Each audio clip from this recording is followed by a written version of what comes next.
many video guys in my YouTube channel guys. Today when we are going to talk about guys how can we turn off mobile hotspot in our Poco phone. Since you want to off your mobile hotspot in your Poco phone, so how can you off today? I will show you in this video guys. So before starting video, can first of all go and subscribe the channel guys. Click the bell icon, like my video.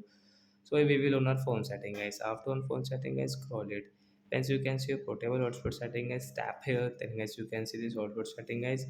You want to off, so you can off from here. After of guys this QR code option will remove from here. After of guys your phone hotspot guys, you can see this share option will remove on your screen guys. You cannot share this hotspot.